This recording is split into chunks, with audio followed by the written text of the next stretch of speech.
C'est l'heure du second débat de ce Sens Public qui nous ramène un an en arrière quand le grand public découvre ce nom ChatGPT. L'intelligence artificielle devient accessible à tous et va prendre en quelques mois une place grandissante dans beaucoup d'entreprises. C'est un progrès pour l'humanité ou le début de son déclin face aux machines? Question vaste évidemment que l'on va poser. Comment garder la main sur l'intelligence artificielle? Quels métiers sont les plus menacés? Avant de répondre à ces questions, Cécile Cixous nous détaille ces progrès-là impressionnants réalisés en seulement 12 mois.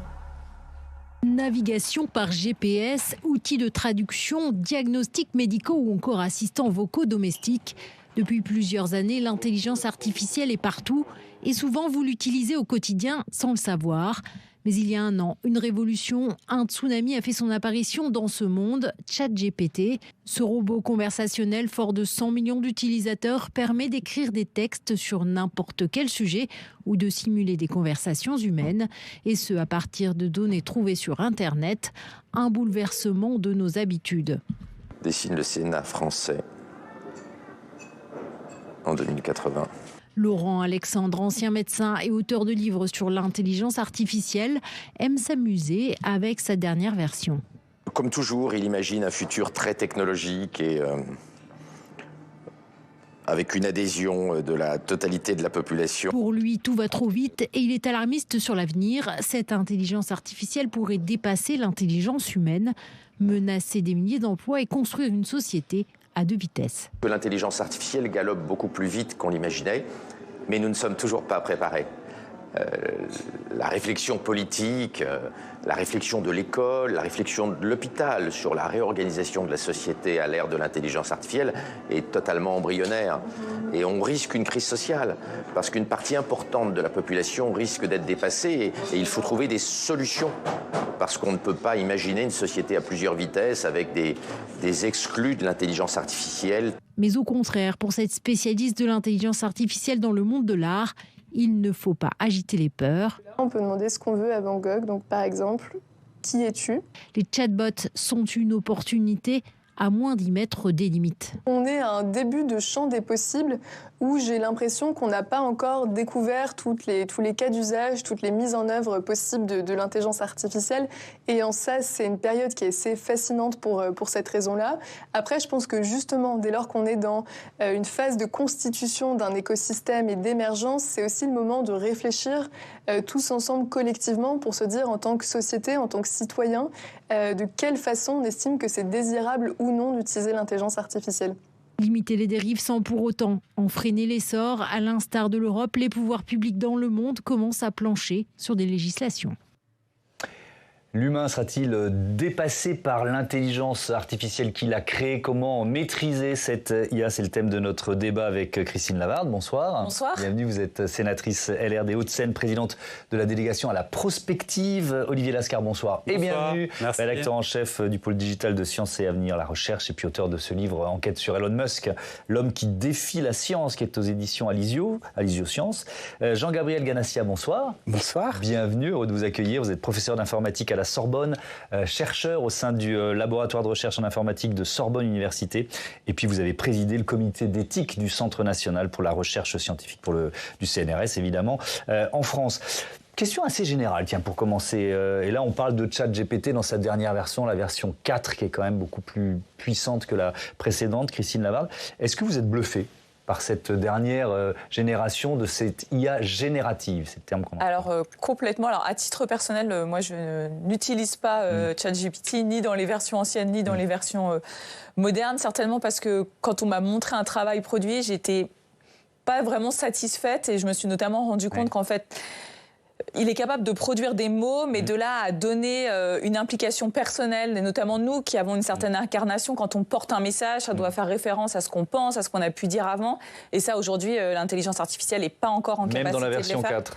Alors, je ne sais pas si c'était la version 4 ou pas, mais j'ai vu des démonstrations de version 4 avec Raphaël Dohan, qui est venu en fait en audition devant la délégation à la prospective du Sénat. Et là, j'avoue qu'à la sortie de l'audition, je me suis dit, mais en fait, demain, c'est les cols blancs qui vont être déclassés et pas les blouses bleues. Parce qu'effectivement, on peut demander beaucoup de choses à ChatGPT-4. On peut même lui demander de faire du code informatique avec une limite quand même, c'est qu'il produit à partir de ce qu'il a mangé et ce qu'il a mangé, en gros, à 6 mois d'antériorité. Donc, si on veut parler de la période récente, les 6 derniers mois, on peut. Ça, c'est vrai. On peut pas. C'est une vraie limite du système. Donc, voilà, là, c'est quand on est sur quand même sur quelque chose qui discute de l'instant présent. Voilà, je pense que demain, nous, on n'est pas encore complètement remplacés. Par contre, il y a certaines choses qu'on fait, et on l'a vu d'ailleurs avec les analyses d'amendements déposés au PLF, où ça a été très facile de dénoncer les copieurs-colleurs. Ouais. Oui, effectivement. Alors, tiens, Maxence, vous pouvez remettre le plan large, parce qu'on a choisi en illustration une image de robot super flippante, hein, mais on va essayer dans ce débat de montrer qu'il y a peut-être des craintes, mais il y a aussi des opportunités avec l'intelligence artificielle. Tiens, je vous cite une anecdote récente. Un match organisé entre donc ChatGPT 4, dernière version, et puis des étudiants d'un cours d'innovation de la Wharton School. La Wharton School, c'est l'une des plus prestigieuses écoles de commerce au monde, hein. C'est HEC version américaine. L'idée, c'était, il faut trouver des idées nouvelles et puis ensuite les faire tester au marché, à des vrais clients. Bref, vous voyez venir, le résultat, c'est que ChatGPT a battu à plate couture les étudiants. Donc il y a quand même une capacité de création, d'innovation, d'inventer des idées qui est quand même assez perturbante. En quoi elle est beaucoup plus puissante, cette version, que la précédente? Et est-ce qu'on peut expliquer pourquoi? Comment ça se nourrit une IA générative, Olivier Lascar? Alors effectivement, l'intelligence artificielle, ce sont des algorithmes, mais ce sont aussi des bases de données. Ouais. C'est de la data. Ce qui fait qu'il y a une émergence extraordinaire de l'intelligence artificielle depuis une vingtaine d'années, c'est parce qu'on a cette manne extraordinaire qu'est Internet. Grâce à Internet, on a des monceaux de données qui peuvent être partagées et qui viennent des 4 coins du monde. Et ces données, certaines d'entre elles sont d'accès libre. Ouais. Et grâce à des milliards de pages de Wikipédia, les développeurs de l'intelligence artificielle ont pu travailler. Aujourd'hui, un outil comme ChatGPT, là dans la 4e version, permet effectivement de faire une sorte d'autocomplétion. C'est-à-dire qu'il agrège des données à la façon puzzle, façon puzzle, comme disait Audiard, en reprenant ces petites briques et en obtenant des objets qui... Il y a quelque chose qui est de l'ordre de la créativité, effectivement, mais il ne faut pas injecter... Même s'il ne fait que utiliser des idées qui ont été inventées par des humains. Oui, il y a toujours la tendance de l'anthropomorphisme quand on parle de l'intelligence artificielle. On projette beaucoup sur les capacités de la machine, mais il ne faut pas oublier que ça n'est jamais que de l'autocomplétion. Et il ne faut pas tomber dans une chose trappe gigantesque qui est que ChatGPT et ces outils-là ne sont pas des moteurs de recherche.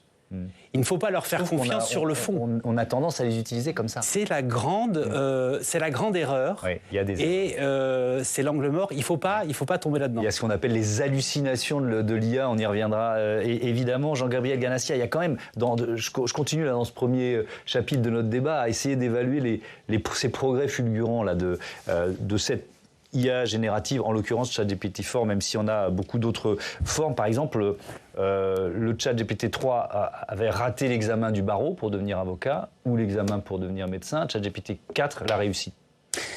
Et jusqu'où ça va aller, quoi, vous voyez? Il faut quand même faire la part des légendes dans tout ça, parce que moi j'ai lu des articles scientifiques sur la réussite, soi-disant réussite de ChatGPT-4 à l'examen du barreau, et en réalité c'est une épreuve particulière, et ce sont dans des conditions un peu spécifiques. Ça ne veut pas du tout dire il fallait cocher des cases dans un QCM, c'est ça? Voilà, c'est pas tout à fait, mais c'est beaucoup plus compliqué que ça. Je crois qu'il faut rappeler quand même ce que c'est. Ce sont des modèles de langue qui se sont développés à partir de 2017 dans les laboratoires de la société Google avec une notion qui est la notion de transformer. Le T, c'est le T de GPT, et c'est le T d'un autre modèle qui avait été réalisé par Google auparavant, qui s'appelait BERT. Puis ensuite, avec tout un tas de déclinaisons dans toutes les langues. Par exemple, en français, il y a 2 déclinaisons, c'est Camembert et Flaubert.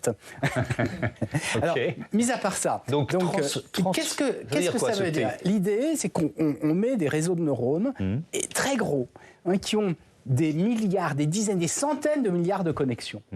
C'est vertigineux. Vous savez que notre cerveau comprend à peu près 80 milliards de neurones. Alors, ça fait beaucoup plus de connexions, puisque chaque neurone est connecté à entre 1000 et 10 000 autres neurones, mais c'est énorme. Et donc, dans ces grands modèles, qu'est-ce qu'on fait ? Eh bien, on prend des textes en entrée et on essaye d'extraire l'esprit de la langue à l'intérieur du réseau, et on essaye de retrouver le même texte à la sortie du réseau, et on fait apprendre. Et donc là, on extrait donc le sens de la langue.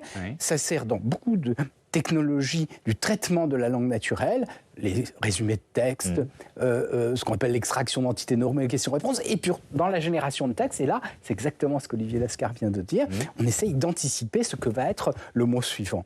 Donc ce sont des perroquets, ça répète exactement ce que l'on dit, mais bien sûr, ça peut être complètement invraisemblable. Alors c'est ce qui fait la magie, parce qu'on leur a posé des questions, par exemple, qu'est-ce que vous pensez des oreillers en plumes de stylo ? Alors il dit, ah ouais, les plumes de stylo, c'est bien, on fait des oreillers. Moralité, ne l'utilisons pas comme un moteur de recherche. Voilà. Soyons ultra prudents sur la façon dont on utilise les résultats dans la version de base. Requête à ChatGPT. Voilà. Aujourd'hui, beaucoup de sociétés essayent de travailler avec l'esprit de la langue, donc sur le modèle de langage, et puis ensuite un petit corpus, et on va confronter les réponses au petit corpus. Et à ce moment-là, on pourrait avoir des réponses qui seraient validées, parce qu'elles se retrouveront à l'intérieur. Et ça, c'est très utile pour la fonction publique en particulier, parce qu'on est sur sens public, parce que on pourrait utiliser ça comme interface avec les citoyens pour poser un certain nombre de questions, éventuellement dans des domaines où la législation est de plus en plus complexe, essayer de retrouver la législation, etc. Donc, est-ce que ça veut dire, j'ouvre une petite parenthèse, que les chabots là, auxquels on est souvent confronté quand on arrive sur un nouveau site conversationnel, ils deviennent de plus en plus intelligents, ou en tout cas une capacité de plus en plus importante à répondre à des questions complexes, on peut dire ça. Qu'est-ce qu'on appelle intelligent ? C'est pour ça que j'ai mis le mot de côté. Un peu délicat. Mais en tout cas, bien sûr, on peut avoir une réponse. Alors, d'abord, les phrases sont à peu près correctement formées. Et en tout cas, nous, en tant qu'enseignants, on est un peu bluffés parce que c'est mieux formé que beaucoup de nos étudiants. Après, le sens, ça varie, ça flotte un peu. Bon. Et puis, ce sont tous les lieux communs qu'on peut imaginer. C'est un style très plat, très ennuyeux. Donc, c'est vraiment ce qu'il ne faut pas faire pour les étudiants. Alors, on élargit sur pas seulement, là, je sors de ChatGPT, l'intelligence artificielle en général, parce que la grande question, c'est peut-être un peu une tarte à la crème, est-ce qu'il faut en avoir peur ? Est-ce qu'elles peuvent prendre le pouvoir face son Terminator, on a tous le film en tête. Bon, je vous propose un témoignage, c'est pas n'importe qui, c'est quand même l'un des pères fondateurs de l'IA, il s'appelle Yoshua Bengio, il est professeur, il est québécois, voilà ce qu'il nous dit. Et si leurs objectifs ne correspondent pas à ce que nous, on veut, justement, les questions éthiques, qu'est-ce qui est bon, qu'est-ce qui est adéquat, qu'est-ce qu'on désire, qu'est-ce qu'on a comme valeur, ces systèmes-là pourraient prendre des décisions qui nous nuisent et même mettent en danger l'espèce humaine. Christine Lavarde, c'est un débat presque anthropologique. Que devient l'espèce humaine ? Est-ce qu'on est à cette croisée des chemins, d'après vous ? Ou est-ce qu'on exagère quand on se pose cette question ? La semaine dernière, un colloque avait lieu au Sénat, justement, sur l'intelligence artificielle. Et moi, j'ai animé une table ronde sur l'intelligence artificielle demain dans 3 secteurs très différents, la santé, l'éducation et la défense. Oui. Effectivement, quand on se pose la question de la défense, on est très vite confronté à cette question de jusqu'où peut-on aller ? Est-ce qu'on pourra... parce que là, on peut être face à des armes létales de massives, parce qu'un robot tueur, on n'a même plus le problème d'envoyer quelqu'un qui va se faire tuer. On n'est plus que face à de la matière qui va tuer des êtres humains. Donc c'est plus du tout... quand il y a un attentat, la personne qui va se faire exploser, à un moment, quand même, elle se dit qu'elle va mourir pour la cause. Là, quand on envoie un robot, qu'en plus on est très loin parce qu'on peut les commander à distance, ça change quand même aussi la manière de faire la guerre. Et donc, demain, il y a un débat actuellement sur l'utilisation de l'intelligence artificielle par Israël dans la guerre d'Israël-Hamas. Et c'est surtout, par exemple, les États-Unis et la Chine, au moment du sommet Chine-États-Unis, n'ont pas convergé sur grand-chose, mais ils ont convergé sur un point, c'est de se dire il faut que nos experts en intelligence artificielle discutent ensemble pour savoir jusqu'où on va aller si jamais demain un conflit a lieu. Ouais. Et savoir comment on utilisera l'IA. Donc, votre avis là-dessus, Olivier Lascar, je vous redonne la parole juste après. Est-ce qu'on peut, je reparle de Terminator, quoi, c'est inversion des rôles, les humains transformés en esclaves des robots. Alors, je pense que c'est tout à fait légitime de se poser la question et c'est pertinent. Et effectivement, ce qui est troublant, c'est que les plus grands spécialistes, parmi les plus grands spécialistes, certains se la posent. Il y a eu le psychodrame il y a quelques semaines autour de OpenAI. Oui, avec le président Sam Altman viré puis réintégré. Voilà. Derrière ce pas de deux, il y avait un débat sur la destination de l'intelligence artificielle. Et il y avait une position qui était défendue par Altman, qui est celle de l'IA à tous azimuts, à marche forcée, on ne se pose pas trop de questions. Et derrière, dans le conseil de surveillance, il y a une personnalité qui est Ilya Sutskever, un ingénieur d'origine ukrainienne, je crois, qui est vraiment un petit génie de l'informatique et qui est là dès le début d'OpenAI, et qui, lui, était sur une position beaucoup plus, comment dirais-je, prudente. C'est l'heure de freiner. C'est l'heure de freiner, c'est l'heure de se poser les questions. À l'intérieur d'OpenAI, ils travaillent sur la question de l'alignement des intelligences artificielles, qui est en gros se donner les moyens de toujours assujettir l'intelligence artificielle au créateur humain qui est derrière lui. C'est le spectre de Frankenstein. Hein. On n'invente rien, mais il est toujours là, il est toujours pertinent. Et donc le fait que des acteurs aussi pointus se posent la question, c'est quand même une raison de légitimer le débat. Évidemment, il y a aussi des voix. Il y a Yann Lequin en France, qui est le patron de l'intelligence artificielle chez Meta, qui est plutôt du genre à dire, écoutez, on se calme, on boit une tisane, on se tranquillise sur la question. Mais voilà, il y en a d'autres. Évidemment, quand c'est Musk qui pose cette question, comme il a ce côté Olibrius, on a plutôt tendance à éliminer, à botter en touche. Oui, et puis on le soupçonne de dire ça parce qu'il est un peu en retard par rapport à ses concurrents aussi. Absolument, oui. Bref, c'est une possibilité. Jean-Gabriel Ganassia, votre avis là-dessus ? Sur ce débat, je disais, anthropologique. Mon avis, il est double. D'abord, sur la question de la défense, il faut bien distinguer les armes à distance, comme les drones, et puis l'utilisation de l'intelligence artificielle pour fabriquer des armes autonomes. Or, selon moi, le concept d'arme autonome n'existe pas. D'ailleurs, j'ai fait mon service militaire il y a très longtemps. La seule chose dont je me souviens, c'est que les militaires veulent qu'on leur obéisse. Et donc, ils voudraient avoir des systèmes d'armes qu'ils maîtrisent complètement. Or, une arme autonome, c'est une arme qui vous échappe. Et les militaires avec qui j'ai discuté ne souhaitent pas d'armes autonomes. Et d'ailleurs, ils ont introduit un concept, vous voyez, le système d'armes létales autonome, et puis il y a le système d'armes létales intégrant de l'autonomie. Et c'est de ça dont il est question aujourd'hui. Quand on parle d'Israël, c'est de ça dont on parle. Ensuite, je vais vous laisser sur le deuxième argument, mais j'en profite parce que je pose une question volontairement un peu provocatrice. Il peut y avoir des apprentis sorciers qui décident de les créer, ces armes autonomes. Comment on les maîtrise après ? Oui, mais ce qui est important, c'est de bien comprendre que ces armes ont des cibles. Ces cibles ont été conçues par des hommes. Oui. Donc c'est autonome au sens technologique, mais pas au sens philosophique. Pas autonome au sens, elles pourront elles ne décident pas de leur cible. Bon. Alors, il se peut qu'on ait mal conçu, c'est-à-dire qu'on ait donné une cible qui soit problématique, qui ait des effets adverses, des effets collatéraux tout à fait décevants. Donc ça, c'est sur la défense. Ça, c'est sur la défense. Je crois qu'il y a beaucoup de malentendus là-dessus. De même, une voiture autonome, elle n'est pas autonome au sens philosophique, parce que ce serait très désagréable. Qu'elle déciderait de là où vous allez aller. Non, vous voulez qu'elle vous obéisse. C'est le premier point. Le deuxième point, c'est ce débat qui existe, et Benjo, qui est très connu, parce qu'il est à l'origine, avec Yann Lequin et Geoffroy Hinton, de l'apprentissage profond, et puis de ce qu'on appelle les GAN, les réseaux adversariaux génératifs, essaye de nous effrayer. Mais il n'est pas le seul, ça fait longtemps, ça fait des années, depuis 2016-2017, il y a des lettres qui sont récurrentes, et je crois que ce qu'il faut bien comprendre, c'est que ce sont ce qu'on appelle des pompiers pyromanes. C'est-à-dire que ce sont ceux qui font l'intelligence artificielle, qui vous expliquent qu'elle est dangereuse. Et on devrait se demander, mais pourquoi elle est dangereuse et qu'est-ce qui est dangereux ? Or, je crois que le risque, c'est d'agiter les peurs, d'agiter les chiffons rouges, parce qu'on sait que dans la population, ça nous effraie tous. Et quand on voit ça, on ne voit pas la réalité. Et donc, il y a effectivement des dangers liés au développement de l'intelligence artificielle, mais ils ne sont pas ceux d'avoir une machine autonome, ils sont ceux d'avoir une transformation de la société, c'est un danger politique. C'est-à-dire qu'on a des nouveaux acteurs qui interviennent, qui ont un pouvoir considérable et qui transforment la société. Et c'est, je crois, surtout dans une émission comme la vôtre, de cela dont il faut parler. Et c'est pas simplement de ces fables qui sont très anciennes, parce qu'on rejoint les fables de Pygmalion, les fables du golem, les fables des robots, etc. Mais la réalité, elle est autre. Est-ce que c'est pas quand même, je reviens vers vous, Christine Lavarde, sur le même ce que peuvent devenir nos sociétés? Est-ce qu'on pourrait aller vers une société du loisir ou des loisirs pour les humains avec les robots qui travaillent, quoi. Vous voyez ce que je veux dire? Alors justement, la délégation de la prospective du Sénat, là, vient de lancer un cycle qui sera le travail de l'année 2024 autour de intelligence artificielle et services publics. Donc dans un format un peu nouveau, parce que jusqu'à présent, la délégation ne travaillait pas comme ça, en choisissant des thèmes. Et sur ces thèmes, par exemple, on va avoir un thème sur IA et fiscalité. Et donc, à l'intérieur de cette enveloppe, de ce chapitre, on va s'intéresser, savoir est-ce que l'IA doit aller vers la fraude, est-ce que l'IA doit aller vers améliorer le recours justement au dispositif.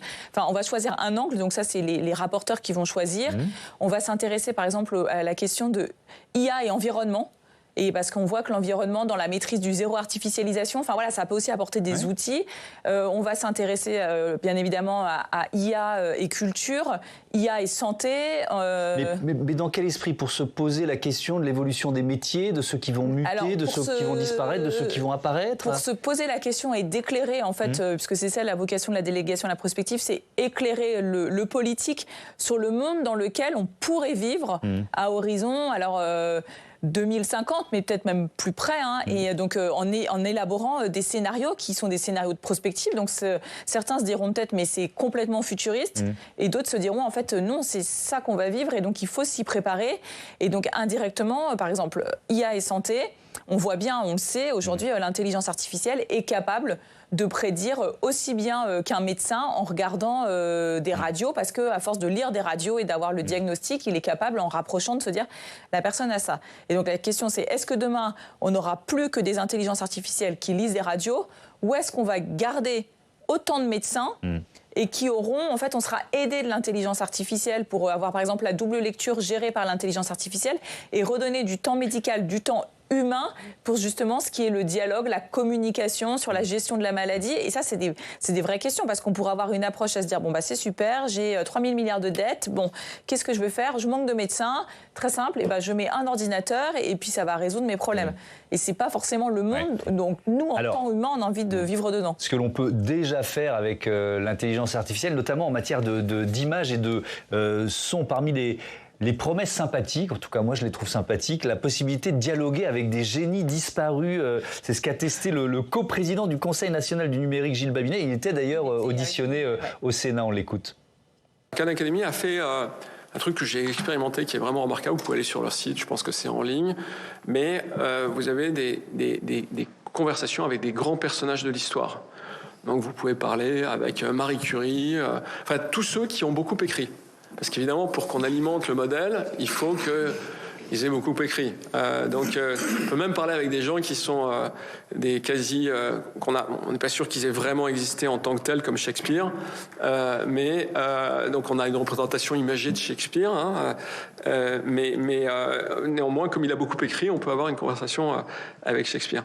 Et donc, c'est assez bluffant parce que vous pouvez mettre un enfant de 5 ans devant Einstein, comme vous pouvez mettre un scientifique qui fait de l'astrophysique de très très haut niveau à cet égard. Et donc, tout cela est extrêmement prometteur. Olivier Lascar, ce que l'intelligence artificielle permet de faire avec l'image et le son, il y a notamment, je crois, c'est Midjourney, c'est ça. Est-ce que c'est pas là ce qui est le plus bluffant aujourd'hui? Ah, c'est extraordinaire. Moi, évidemment, je suis comme tout le monde, je m'amuse là depuis. Enfin, je m'amuse. J'expérimente parce que je sais bien que ça a une répercussion sur mon travail et ça va l'avoir. Donc, il faut savoir quelles sont les armes qui sont là pour pouvoir réagir. Et c'est absolument vertigineux.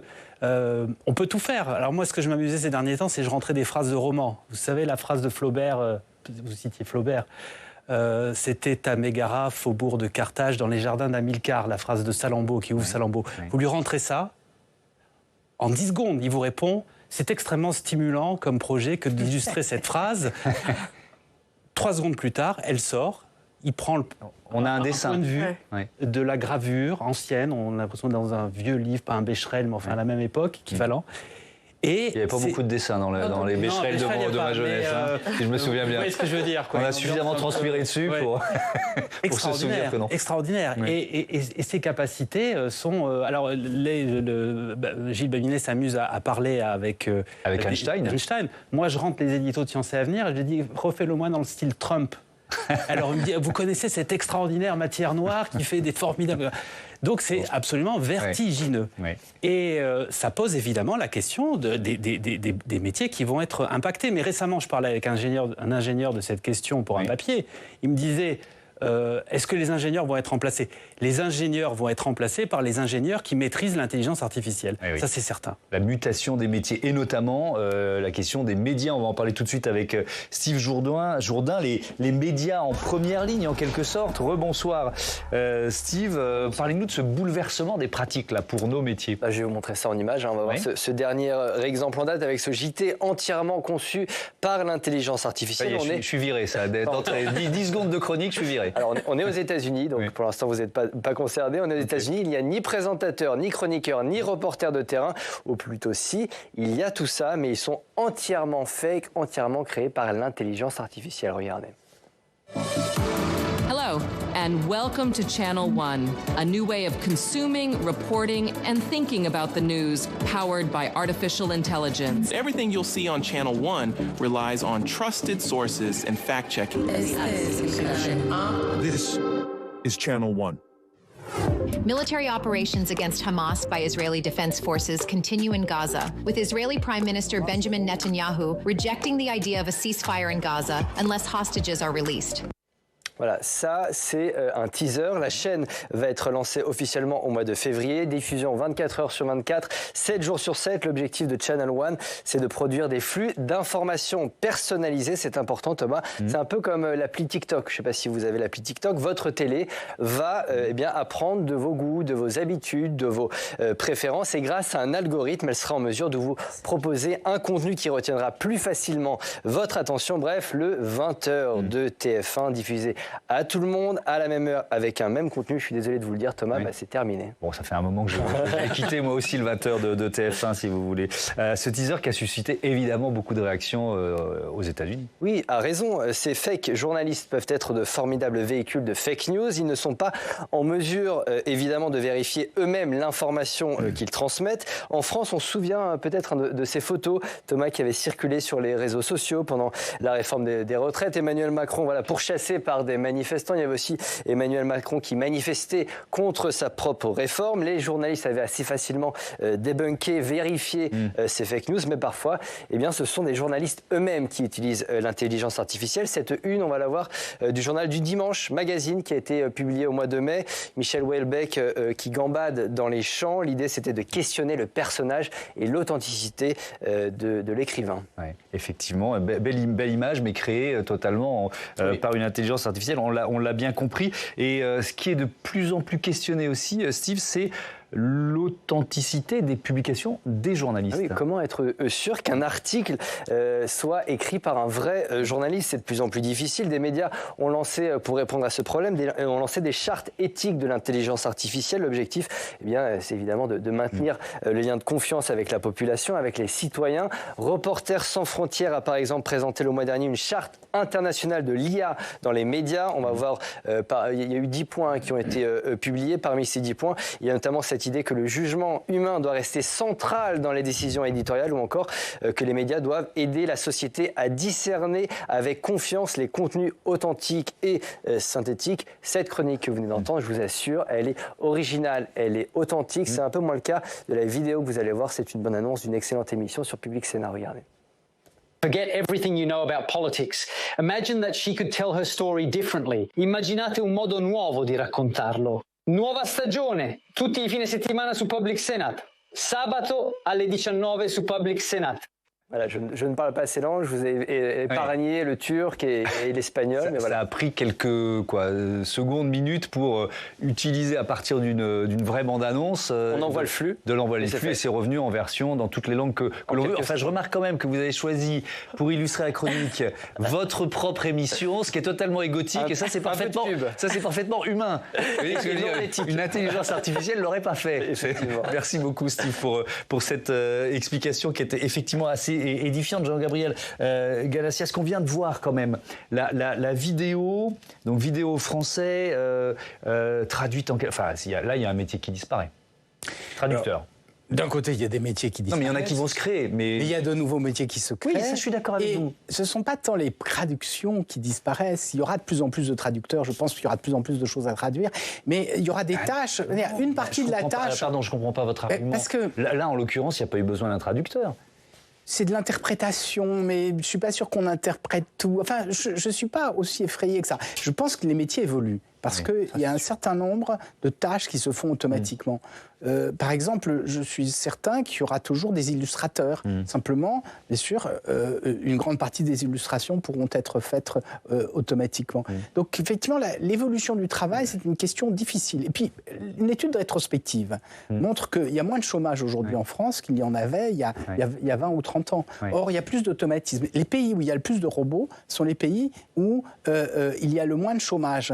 Donc, vous voyez, la corrélation entre l'automatisation et le chômage n'est pas aussi simple que ça. Alors c'est une vieille crainte, hein, et d'ailleurs le terme robot, vous savez, qui vient d'une pièce de théâtre dans laquelle justement les travailleurs artificiels gagnaient en dignité par leur travail ce que les hommes perdaient en dignité, ils prenaient le pouvoir. Mais ça c'est un vieux fantasme. La réalité est beaucoup plus complexe que cela, il y a beaucoup plus de métiers. Le risque, c'est plutôt que... Oui, mais on est quand même, pardon de vous interrompre, là on commence la période de mutation. Donc ça veut dire la période de mutation. Non, mais sur l'école blanche, sur les métiers de création, de la connaissance, etc. Ça fait quand même longtemps que. Non, mais ça touchait l'école bleue, ce qu'on disait tout à l'heure. La robotisation, les ouvriers, ils ont été confrontés à ça depuis longtemps. J'ai pas du tout cette inquiétude-là. Je pense que ce qui va se passer plutôt, c'est que il y aura de plus en plus de. Il faut se former à ces nouveaux outils. Ça, on est d'accord. Et d'autre part, par exemple, vous, en tant que journaliste, est-ce que vous risquez d'être déjà perdu mon job. Moi, je pense que c'est l'inverse. C'est-à-dire, je pense que c'est votre chance aujourd'hui. Parce que ce sera à vous de vérifier. Et c'est ça l'éthique de journaliste. Oui, j'espère. Mais bon, avec des citoyens qui sont enfermés dans leur bulle cognitive et qui ne croient que ce que leurs proches leur envoient. Si je peux me permettre, je voulais ajouter un point. Parce que, rapidement, parce qu'il faut que tout le monde prenne la parole.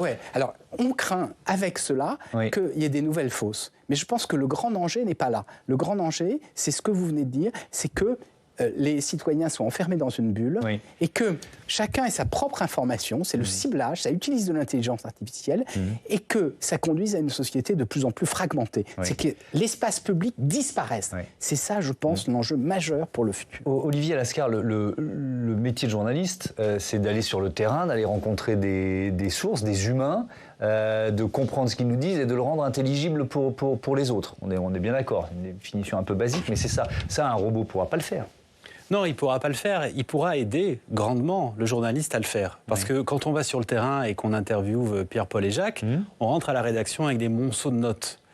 Les systèmes d'automatisation permettent de faciliter la conversion de la note sur un papier gribouillé en de la prise de notes sur un traitement de texte informatique, à faire un premier jus. La peur de la page blanche, elle est abolie avec des systèmes comme cela. Une première synthèse en quelque sorte. Un premier jet, une première synthèse, qui ne sera pas l'article définitif. C'est un leurre que de considérer que la machine va pouvoir, en appuyant sur un bouton, faire un papier pour raconter, pour expliquer pourquoi le ciel est bleu. En revanche, elle pourra agréger les données qui seront fournies par le journaliste, parce qu'encore une fois, ce n'est pas un moteur de recherche. L'information qui est fournie par ces outils-là n'est pas fiable. En revanche, elle sait faire le paquet cadeau avec le ruban qui va autour. Il y a eu un cas de figure édifiant qui a été mis au jour par la rédaction de NewsGuard à propos du soi-disant psychiatre de Netanyahou. Il y avait une actu qui est allée jusqu'à la télé iranienne expliquant que le psychiatre de Netanyahou s'était suicidé parce qu'il était accablé d'avoir comme patient Netanyahou. Cette actu, on s'est rendu compte, NewsGuard s'est rendu compte qu'elle venait d'un site parodique pakistanais qui avait fait cette histoire pour rigoler, humour noir. Pas d'humour. Cette histoire a été reprise par l'IA parce qu'elle a alimenté les instruments, les moteurs de recherche. Une info comme une autre. Et aujourd'hui, quand on teste sur ChatGPT, puisque ChatGPT est adossé au système Bing de Microsoft, qui est Moshe Yateb, je crois que c'est le nom qu'ils lui ont donné, eh ben, elle vous explique que c'est le psychiatre Netanyahou, alors que ce type-là n'a jamais existé. Donc, en tant que producteur, c'est pas tellement producteur de fake news, c'est une forme de blanchiment de la fake news, puisque ça va enregistrer toutes les occurrences qui sont faites à son sujet. Alors, on se pose la question de la maîtrise, comment maîtriser, garder la main sur l'intelligence artificielle. C'est une question qu'on se pose ici en Europe, mais un peu partout dans le monde. On va en parler avec vous, Tam Tranu. Mais d'abord, cet accord qui a été trouvé au niveau de l'Union européenne, la première à le faire, c'était la semaine dernière, réguler les usages de l'IA. Évidemment, satisfaction du commissaire européen au marché intérieur, Thierry Breton. On l'écoute. Le deal. L'accord que nous avons conclu aujourd'hui est un accord complet. Il s'agit vraiment de quelque chose qui est bien plus, je crois, qu'un livre de règles. Il s'agit d'une rampe de lancement pour les start-up européennes et les chercheurs afin qu'ils mènent la course mondiale vers ce que veulent nos citoyens, une intelligence artificielle digne de confiance. On l'a entendu, Tam, Thierry Breton n'a que des compliments à faire. C'est pas vraiment le cas d'Emmanuel Macron. Voilà, Thierry Breton qui a même qualifié cet accord d'historique, le mot qu'elle vend en poupe cette semaine entre l'accord trouvé par la COP28 et celui donc de ce règlement européen. En gros, ça veut dire que quand vous avez enfermé pendant plusieurs jours de très nombreuses parties avec des avis radicalement différents, eh bien vous poussez un ouf de soulagement lorsque vous voyez la fumée blanche qui sort de la salle. Ça arrivera peut-être lors de la commission mixte paritaire mardi prochain. Au bout de 38 heures de négociations, en tout cas, Thierry Breton, qui est en plus l'un des architectes de ce texte, était donc hyper positif, enthousiasme douché dès le lendemain par Emmanuel Macron qui déclare lui que ce n'est pas une bonne idée et que ce règlement européen fait qu'on est le premier endroit au monde où on va beaucoup plus réguler que les autres. Et d'ailleurs, c'est pas la première fois que le chef de l'État est dans cet état d'esprit et dit et craint que l'Europe soit à la traîne. On va l'écouter d'ailleurs lors du salon Vivatech, c'était au mois de juin dernier. Les États-Unis d'Amérique de très loin et même la Chine, qui est quand même aujourd'hui un peu derrière les Américains, mais les deux grands leaders vont beaucoup plus vite que nous Français et que nous Européens. Donc, pour moi, la priorité, c'est vraiment de faire du en même temps pour le coup. C'est-à-dire qu'il faut faire en même temps de l'accélération pour la recherche, l'innovation et la création d'un écosystème très puissant et participer à une régulation, mais dont le périmètre doit être le plus large possible. Alors, ce qui nous intéresse dans cette séquence, c'est d'abord bien sûr le discours. Emmanuel Macron a beau parler de « en même temps », on sent qu'il veut davantage insister sur la favorisation de l'innovation que sur la régulation. Mais c'est surtout avec qui il est dans cette séquence. Et oui, l'image est intéressante aussi. On voit dessus, il y a un trentenaire en chemise blanche à côté du président de la République. Ce trentenaire, c'est l'homme dont tout le monde parle cette semaine, Arthur Mensch, le PDG de Mistral AI. Mistral AI, c'est la start-up française de l'intelligence artificielle. Oui, elle a 7 mois. Une vingtaine de personnes, mais elle a levé 105 millions d'euros une première fois, puis 385 millions lundi dernier. Elle est valorisée à 2 milliards d'euros. Ses créateurs allient l'excellence académique française, Polytechnique, Normal Sup, et l'expérience chez les géants américains que sont Google et Meta. Et last but not least, on parle anglais parce qu'on parle de start-up, elle bénéficie d'un soutien très fort du gouvernement. L'ancien secrétaire d'État au numérique, Cédric O, compte parmi ses conseillers cofondateurs tout en étant membre du comité interministériel sur l'IA générative qui a été créé au mois de septembre par Elisabeth Borne.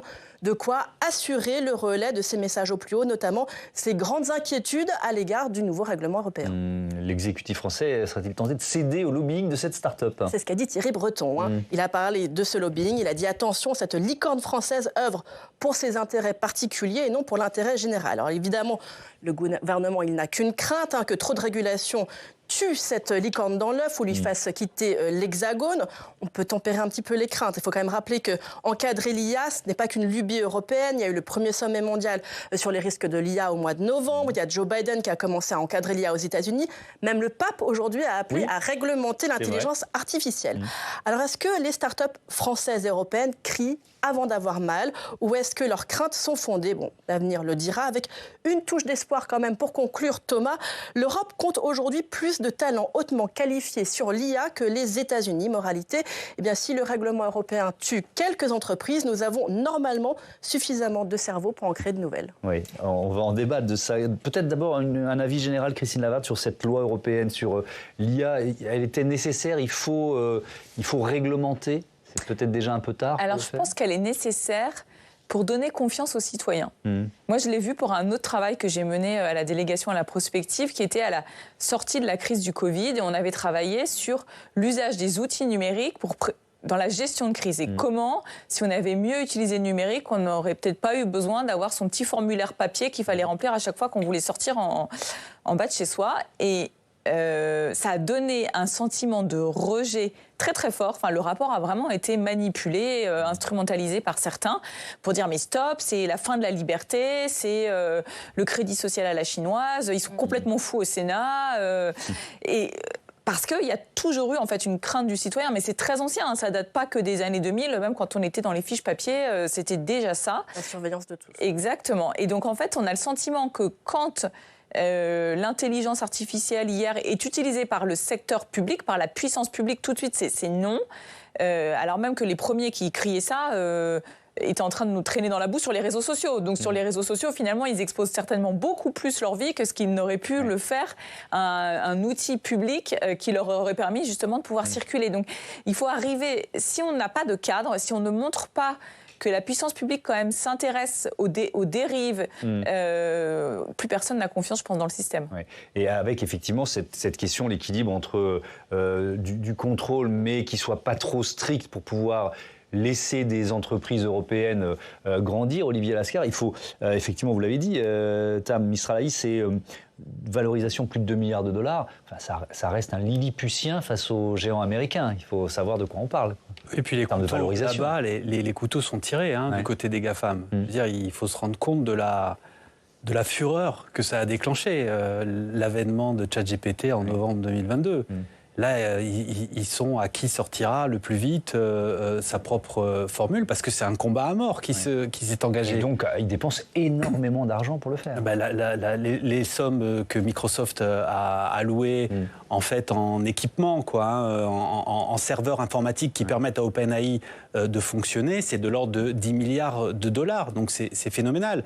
Donc effectivement, on a d'un côté les États-Unis qui galopent, mais qui galopent presque comme un poulet sans tête. On ne sait pas où est-ce que ça va aller.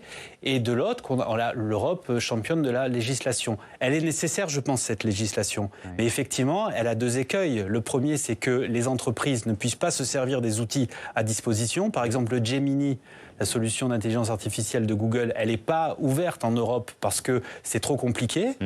Et puis, il ne faudrait pas non plus que les systèmes d'intelligence artificielle ne soient pas développés en Europe, parce que ça voudrait dire qu'elles existeraient toutes selon un biais anglo-saxon. Aujourd'hui, si sur Midjourney, vous demandez de faire une rue typique de Paris, là, vous allez en prendre plein les yeux, parce que question marinière et on aura tous les clichés de la France version US. Donc il faut aussi qu'il y ait des... Mais dans Emily in Paris, quoi. Voilà, exactement, européenne. Un mot de conclusion, c'est la dernière minute de l'émission, sur ce thème, le contrôle. Oui, loi certainement nécessaire, la régulation, mais enfin, la loi, il suffit de la lire. Je veux dire, 100 et quelques pages avec des absurdités complètes. Vous commencez, par exemple, on vous classe les niveaux de risque. Le premier niveau de risque, ce sont les techniques subliminales. Or, les techniques subliminales, c'est une fraude. C'est-à-dire, dans les années 50, un publiciste américain, James Filcari, a expliqué que quand on mettait des messages à l'intérieur d'un film toutes les 25e de seconde, ça ne parvenait pas à la conscience et ça permettait de changer, de convaincre les gens. Or, on sait, il a avoué, parce que des psychologues ont essayé de le refaire, ça n'existe pas. Donc le problème, c'est que c'est une régulation qui est fondée sur des fantasmes. Il y a énormément de choses absurdes à l'intérieur de cette régulation. Et d'autre part, mais vous êtes d'accord sur le principe sur le principe d'une régulation, et pas sur une régulation fondée sur le risque. Parce que le risque, le danger, c'est qu'on ne regarde que dans le rétroviseur de l'histoire. Le problème avec la technologie, c'est qu'elle nous surprend. Le meilleur exemple, c'est que chaque GPT, vous vous souvenez, personne ne l'avait vu venir. Enfin, personne. Un petit peu moi, mais c'était une autre histoire. Mais parce que je suis dans le... Donc, bien sûr, c'est simplement que cette régulation pose tout un tas de problèmes. Dans sa rédaction, elle est orientée sur le passé. Or, si on veut être attentif, il faut regarder ce qui est en train d'advenir. Mais c'est vrai qu'il faut, je crois, rassurer le citoyen, il faut expliquer. Mais cette régulation, elle fait plus peur qu'elle l'explique. Justement, elle invente des fantasmes qui correspondent à rien du tout. Merci beaucoup, merci à tous. Il y a encore plein de thématiques à aborder, notamment moment, mais on fera peut-être un débat là-dessus pendant la campagne américaine quand elle montera en puissance la capacité de créer des fausses déclarations d'hommes politiques avec Midjourney. C'est très très facile aujourd'hui et ça a déjà été utilisé dans certaines campagnes électorales en Europe. Merci à tous d'avoir participé à ce débat. Olivier Lascar, votre livre Enquête sur Elon Musk, l'homme qui défie la science, c'est aux éditions Alizio Science. Merci encore, je vous dis à lundi pour un nouveau numéro de Sens Public. Et puis notez que demain, l'invité de la matinale, c'est Henri Guénaud, l'ancien commissaire général au plan et ancien conseiller spécial de Nicolas Sarkozy à l'Élysée. Belle soirée.